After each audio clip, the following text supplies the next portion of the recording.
Hello students, हम लोग बात कर रहे थे पिछले क्लास में motion of charge particle in uniform magnetic field के केस 2 पर, when velocity is perpendicular to magnetic field. चलते हैं, वो हम लोग डिस्कस कर लिए थे। चलते हैं नेक्स्ट केस पर, केस नंबर 3। बड़ा ही इंटरेस्टिंग है ये वाला।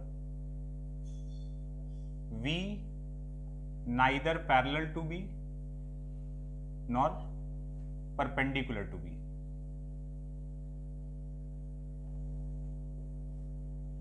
तो ये क्या है, अब V जो है वो B के पैरेलल भी नहीं है और परपेंडिकुलर भी नहीं है। इसका मतलब ये हुआ कि थीटा, ये सिंबल क्या बनाया हुआ है, परपेंडिकुलर का सिंबल बना के उसको कैंसिल किया हुआ है, मतलब पैरेलल भी नहीं है और परपेंडिकुलर भी नहीं है। तो या इसका मतलब ये हुआ कि एंगल 0, 180 और 90 में से कुछ भी नहीं है, उसके अलावा कोई और एंगल कुछ भी हो सकता है। तो अब ऐसे केस में क्या होगा देखते हैं।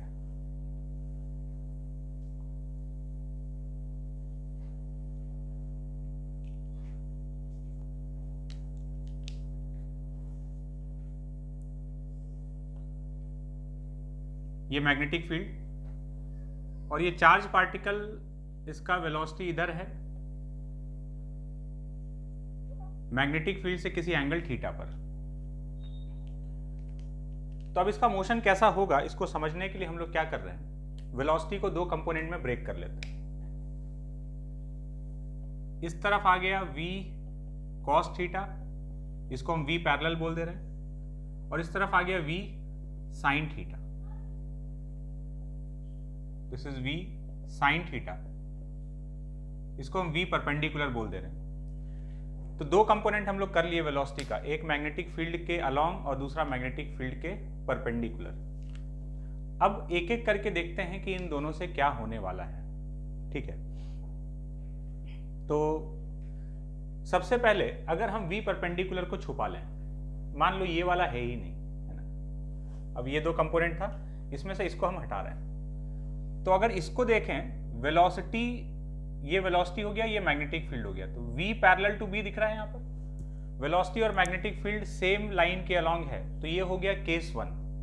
ठीक है, केस 1 के जैसा हो गया, तो ये इसकी वजह से सीधा निकल जाता।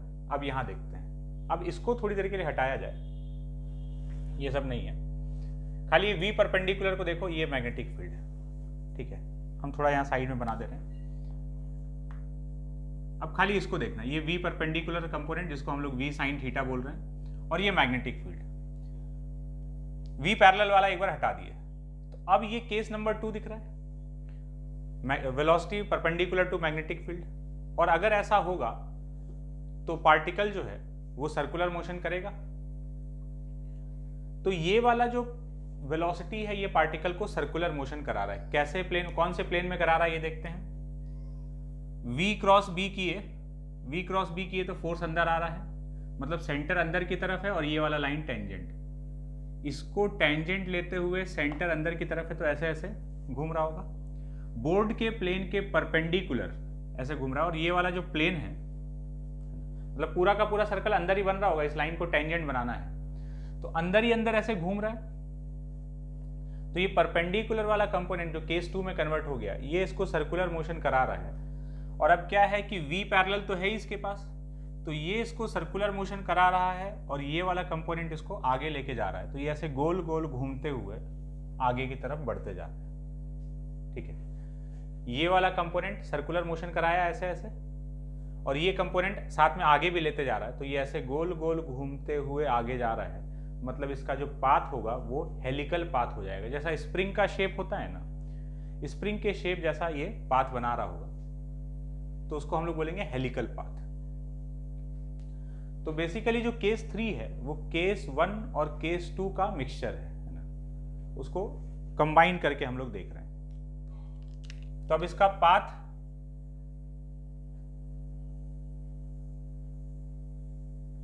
ये हेलिकल पाथ है, हेलिकल पाथ पे जा रहा है, और ये जो शेप है इसको हम लोग बोलेंगे यूनिफॉर्म हेलिक्स। अब इसको यूनिफॉर्म हेलिक्स क्यों बोल रहे हैं, ये थोड़ी देर बाद समझ में आ जाएगा, है ना। हेलिकल पाथ में नॉन यूनिफॉर्म हेलिक्स भी पॉसिबल है, ठीक है। तो देखते हैं एक एक करके। तो ये हो गया इसका हेलिकल पाथ बन गया, V परपेंडिकुलर इसको गोल गोल घुमा रहा है और V पैरेलल इसको आगे लेके जा रहा है। अब यहां पर इस हेलिकल पाथ में दो चीज है, एक तो है हेलिक्स का रेडियस, ठीक है, और दूसरा है हेलिक्स का पिच।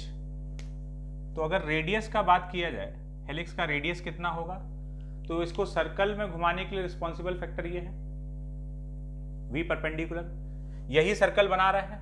तो ये जो सर्कल बना रहा है उस सर्कल का जो रेडियस है वही हेलिक्स का रेडियस है, ऐसा जितना गोल गोल बन रहा है। तो ये जो सर्कल में इसको घुमा रहा है उसी सर्कल का रेडियस, मतलब mv परपेंडिकुलर अपॉन qb, ये तो हो गया हेलिक्स का रेडियस,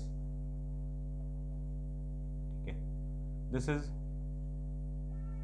रेडियस ऑफ हेलिक्स। और एक बात समझ में आ रहा है कि हेलिक्स का जो रेडियस है वो कांस्टेंट है ना, हर बार ये जो बन रहा होगा ये एकदम सेम रेडियस का होगा। दूसरा चीज है पिच। अब ये पिच क्या चीज है,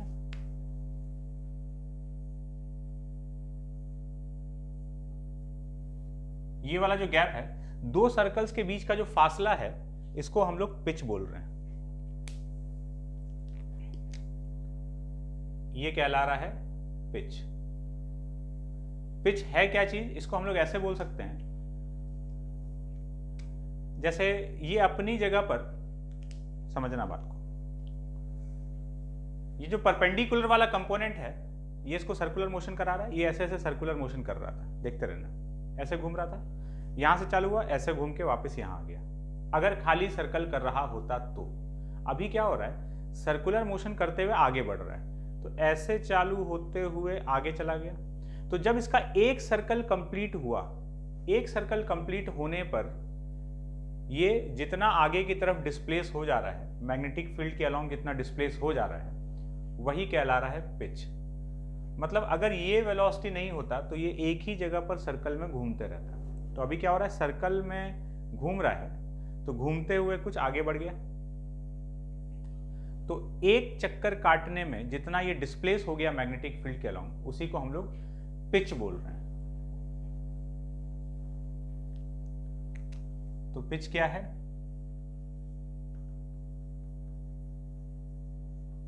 displacement of charge particle along magnetic field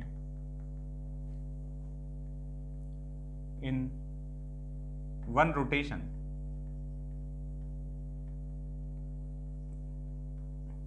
is called pitch।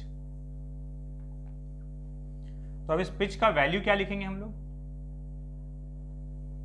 Pitch का वैल्यू अगर लिखना है तो हमको मैग्नेटिक फील्ड के अलोंग का डिस्प्लेसमेंट बताना है। मैग्नेटिक कैसे डिफाइंड है, displacement of charge particle along magnetic field in one rotation. तो एक रोटेशन में इधर जितना डिस्प्लेस हो जाएगा, तो इस डायरेक्शन का जो मोशन है वो तो यूनिफॉर्म मोशन है, केस वन। इस डायरेक्शन में वेलोसिटी में चेंज नहीं आ रहा है, तो पिच का फॉर्मूला हम लोग सीधा सीधा लिख सकते हैं, मैग्नेटिक फील्ड के अलोंग डिस्प्लेसमेंट कितना होगा, तो V पैरेलल इंटू टी।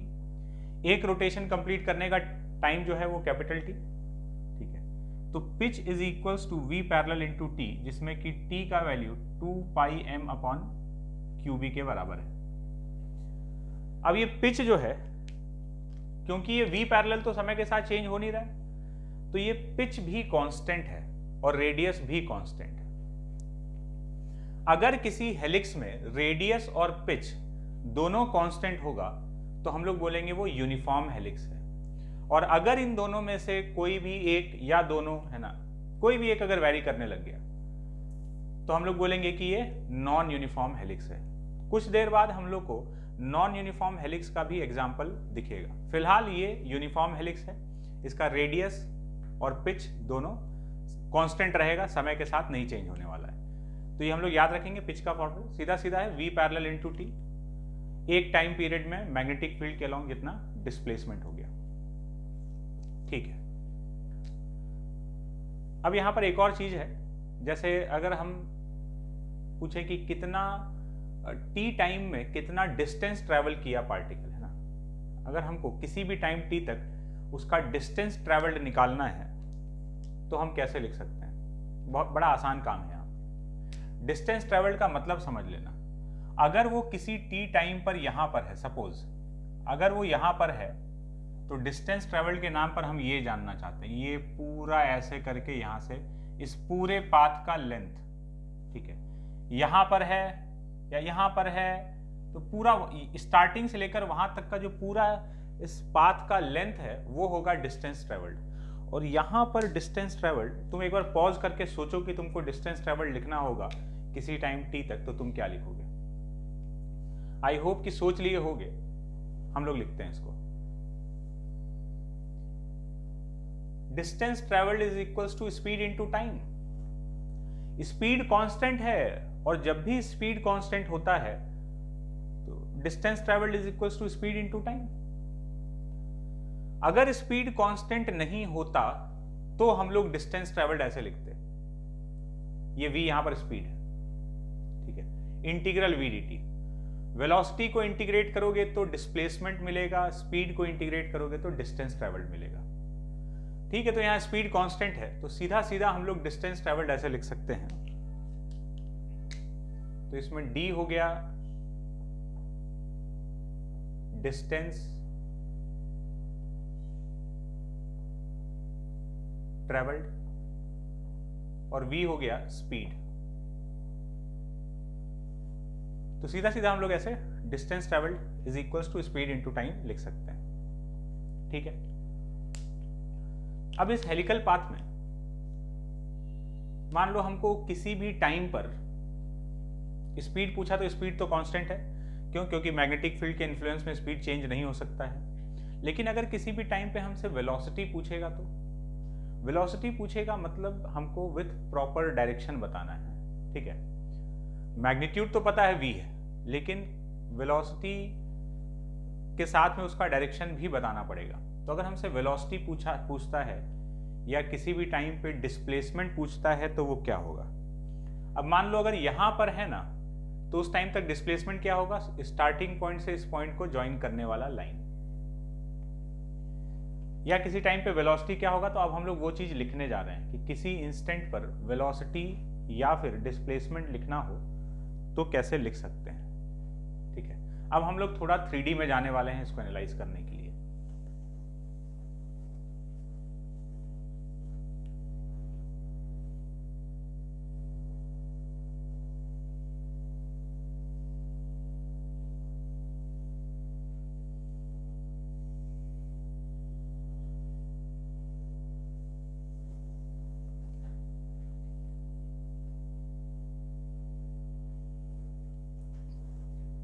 ध्यान से देखना,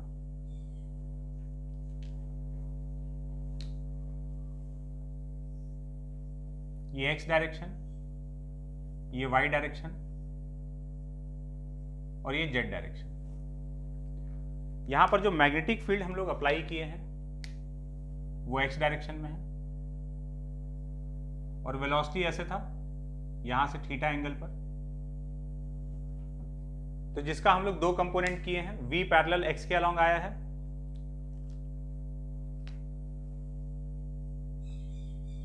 और v परपेंडिकुलर y के अलोंग आया है, ठीक है। अब जरा ध्यान से देखना कि इसका जो सर्कुलर पाथ बन रहा है, इसको हम लोग पहले भी देख चुके हैं। एक बार फिर से इसका सर्कल देखते हैं कि बन कहां पर रहा है। तो ये x, ये y और ये z जो है बाहर की तरफ हो गया। तो v परपेंडिकुलर इधर है, मैग्नेटिक फील्ड इधर है। तो v क्रॉस b करेंगे, v क्रॉस b किए तो फोर्स अंदर जा रहा है, मतलब सेंटर अंदर की तरफ है, सेंटर अंदर है और ये वाला लाइन टेंजेंट है। तो सेंटर देखना, v क्रॉस b कर रहे हो, सेंटर अंदर है, सेंटर अंदर मतलब कहां? ये तो हो गया पॉजिटिव जेड एक्सिस, तो सेंटर कहां लाई कर रहा है? नेगेटिव जेड एक्सिस पर। तो सोचो सेंटर का कोऑर्डिनेट क्या हो जाएगा? 0, 0, -r। यहां से r डिस्टेंस अंदर, रेडियस के बराबर डिस्टेंस। तो जेड नेगेटिव जेड एक्सिस पर सेंटर है और ये वाई एक्सिस को टेंजेंट लेते हुए ऐसे घूम रहा होगा, अंदर ही अंदर सर्कल बना रहा होगा। तो अगर हम लोग इसको 3D में देखें, ठीक है, तो ये ऐसे समझ में आया, ऐसे घूम रहा है और साथ में एक्स एक्सिस के अलोंग आगे जा रहा है। तो इसका जो ऐसे सर्कल बन रहा है और एक्स के अलोंग आगे बढ़ते जा रहा है, इस टाइप से स्पाइरल बन रहा, इस टाइप से हेलिकल पाथ बन रहा होगा। तो ये एक्स एक्सिस, ये वाई एक्सिस और ये जेड एक्सिस। तो मैग्नेटिक फील्ड इधर और वी परपेंडिकुलर इस तरफ। तो सर्कल अगर ऐसे बन रहा है तो ये सर्कल बेसिकली कौन से प्लेन में बन रहा है? वाईजेड प्लेन में, ठीक है।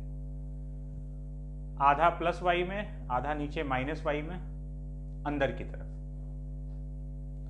तो अगर हम इसको ऐसे घुमा दें 90 डिग्री से, 90 डिग्री से घुमा दें, ये प्लस जेड है ना, 90 डिग्री से घुमा देंगे तो क्या होगा देखना।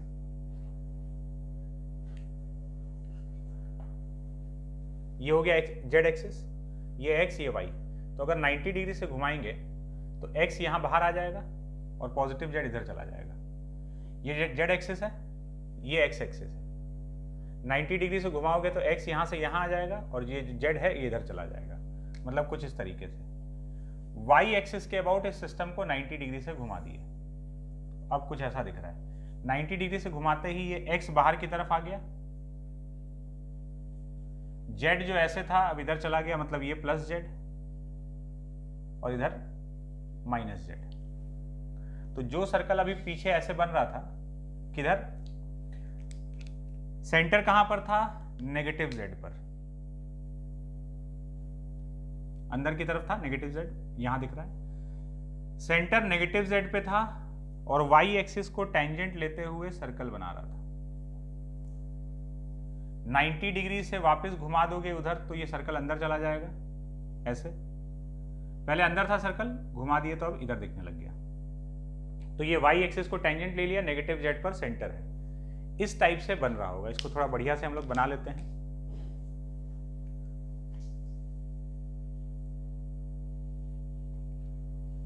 तो वाई जेड प्लेन में वाई और उधर नेगेटिव जेड को यूज कर रहा है, उधर ही उधर सर्कल बन रहा था। तो हम इसको इस तरीके से कुछ ड्रॉ किए। इधर ये जेड एक्सिस हो गया, ये माइनस जेड, इधर वाई और बाहर की तरफ एक्स।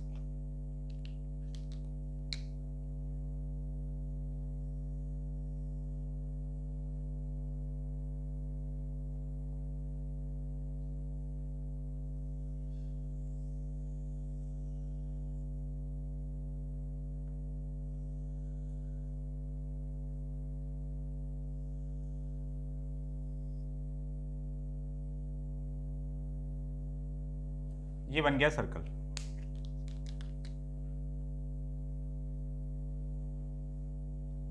तो ऐसे सर्कल बनाते हुए इधर जा रहा था, अब उसको हम लोग 90 डिग्री से घुमा दिए तो ऐसे सर्कल बनाते हुए बाहर आ रहा है।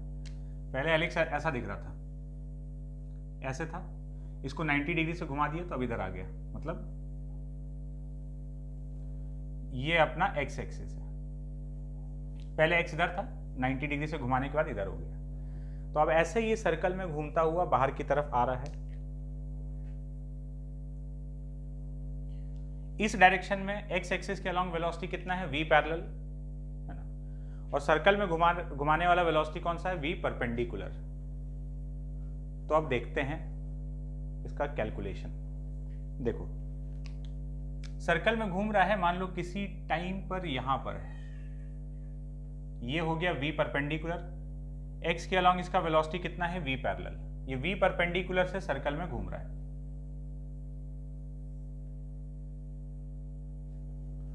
ये रहा इसका सेंटर,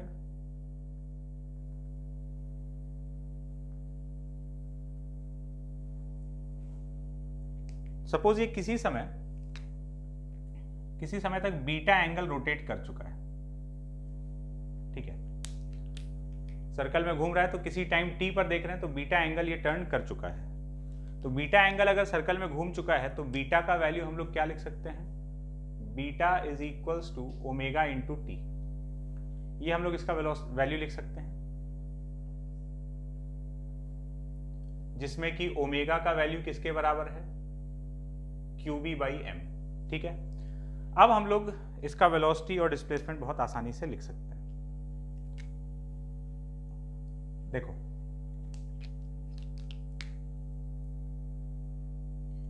ये बीटा है तो ये भी बीटा हो गया, ये 90 माइनस बीटा और ये हो गया बीटा। तो इसके वेलोसिटी का अगर हम कंपोनेंट करें तो इस तरफ आएगा v परपेंडिकुलर कॉस बीटा और इस तरफ आएगा v परपेंडिकुलर साइन बीटा। तो अब किसी भी इंस्टेंट पर हमको इसका वेलोसिटी दिख रहा है, vx कितने के बराबर है, vx तो v पैरेलल है, मतलब v cos थीटा। vy कितना है, vy है v perpendicular cos beta, v perpendicular है v साइन थीटा, तो v sine theta cos beta. और vz है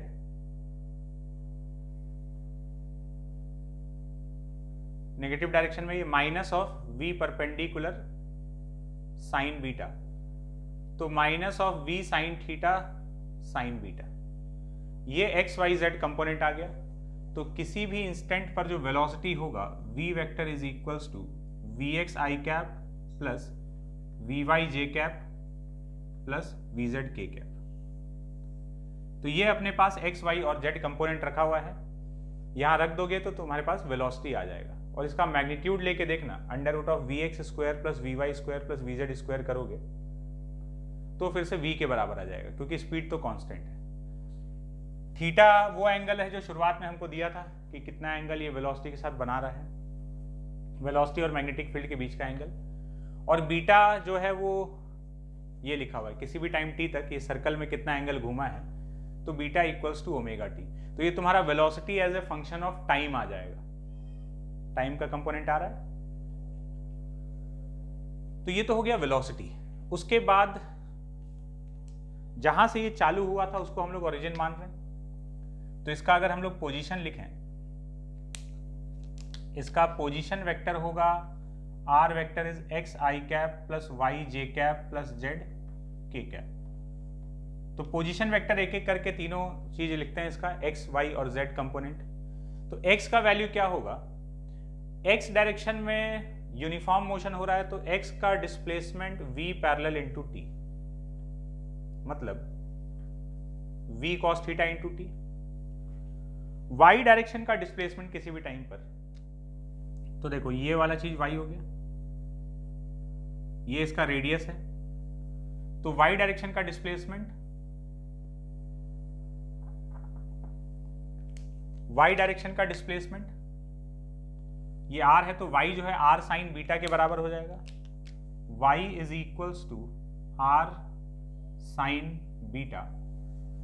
r हम लोग को पता है कितना है, r का वैल्यू हम लोग पहले ही लिख चुके थे, mv perpendicular upon QB। Beta omega T के बराबर है। तो ये इसका x कोऑर्डिनेट टाइम के फंक्शन में, ये y कोऑर्डिनेट, और z कोऑर्डिनेट टाइम के फंक्शन में देखा जाए तो ये जब यहां पर है तो ये हो गया। तो ये वाला कितना होगा,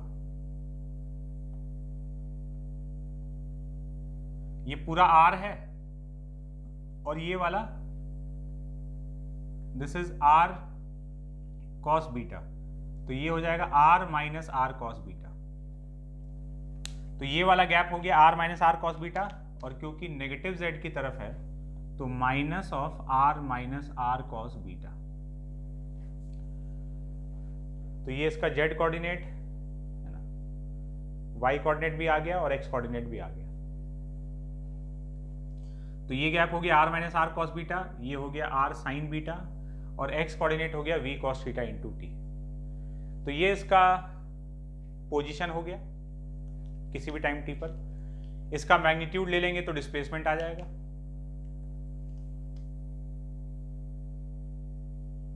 तो ये हो गया इसका मोशन का पूरा एनालिसिस। किसी भी टाइम पर हम लोग वेलोसिटी लिख सकते हैं, डिस्प्लेस पोजीशन लिख सकते हैं, और जब पोजीशन और वेलोसिटी लिख सकते हैं तो अब हम लोग कुछ भी फाइंड करना हो तो इसमें कर सकते हैं। ठीक है, तो ये हम लोग बात कर रहे थे केस नंबर 3 पर। चलते हैं आगे।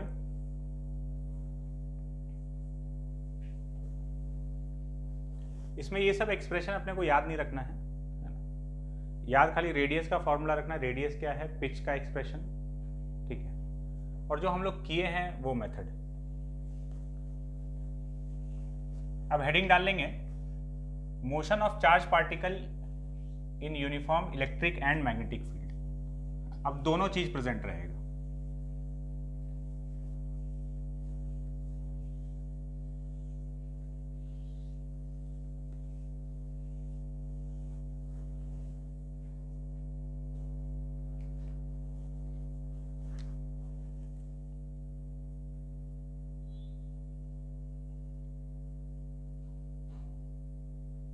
Motion of charge particle in uniform electric and magnetic field. अब इलेक्ट्रिक और मैग्नेटिक फील्ड है, उसमें चार्ज पार्टिकल का मोशन हो रहा है, तो यहां बहुत सारा पॉसिबिलिटीज हो सकता है। तीनों को हम बहुत अलग अलग कॉम्बिनेशन में लगा सकते हैं कि इलेक्ट्रिक और मैग्नेटिक फील्ड पैरेलल है, वेलोसिटी किसी एंगल पर है ना, तीनों म्यूचुअली परपेंडिकुलर है, या ई और बी किसी एंगल पर, ऐसा मतलब कुछ एग्जांपल दे रहे हैं। ऐसा बहुत सारा कॉम्बिनेशन हो सकता है ना। हम लोग को जिन केसेस का बात करना है हम लोग वो केसेस कंसिडर कर रहे हैं जो अपने मतलब का है ना, वरना होने में तो परम्यूटेशन कॉम्बिनेशन से बहुत सारा हम कॉम्बिनेशन तैयार कर सकते हैं। हम लोग को जिन केसेस पे बात करना है उसमें case 1, E parallel to B parallel to B, तीनों जो है वो म्यूचुअली पैरेलल है। इलेक्ट्रिक फील्ड, मैग्नेटिक फील्ड और वेलोसिटी तीनों सेम ही लाइन के अलोंग है। अगर ऐसा होगा तो क्या होगा? देखो, इलेक्ट्रिक फील्ड, ये हो गया मैग्नेटिक फील्ड, ठीक है, और चार्ज पार्टिकल का वेलोसिटी इसी लाइन के अलोंग है। जरूरी नहीं है सेम डायरेक्शन में हो, ऑपोजिट डायरेक्शन में भी हो सकता है ना, किसी भी डायरेक्शन में हो, इसी लाइन के अलोंग है। अगर ऐसा होगा तो यहां पर जो मैग्नेटिक फोर्स है वो तो जीरो हो जाएगा क्योंकि velocity is parallel to magnetic field. लेकिन जो इलेक्ट्रिक फोर्स है वो जीरो नहीं है। इनफैक्ट इलेक्ट्रिक फोर्स जो है वो कांस्टेंट है। क्यों कांस्टेंट है? क्योंकि इलेक्ट्रिक फील्ड यूनिफॉर्म है, तो अब इस पर एक कांस्टेंट फोर्स लग रहा है, मैग्नीट्यूड और डायरेक्शन दोनों में कांस्टेंट। तो अब क्या होगा कि मैग्नेटिक फील्ड तो कुछ नहीं कर पाएगा, ये इलेक्ट्रिक फील्ड इसको इधर फोर्स देगा, और फोर्स देगा, पॉजिटिव चार्ज होगा तो इधर, नेगेटिव चार्ज होगा तो इधर, और ये कांस्टेंट एक्सेलरेशन से ये पार्टिकल मूव कर रहा होगा। तो इसका मतलब एक्सेलरेशन जो है वो कांस्टेंट हो गया। तो हम लोग बोल सकते हैं कि इसका मोशन कैसा होगा? इसका मोशन होगा यूनिफॉर्मली एक्सेलरेटेड मोशन। कैसा होगा? Uniformly accelerated motion. सारा इक्वेशन ऑफ मोशन यहां लगाया जा सकता है, तीनों इक्वेशन ऑफ मोशन वैलिड है। और पाथ कैसा होगा? तो पाथ जो है ना वो स्ट्रेट लाइन।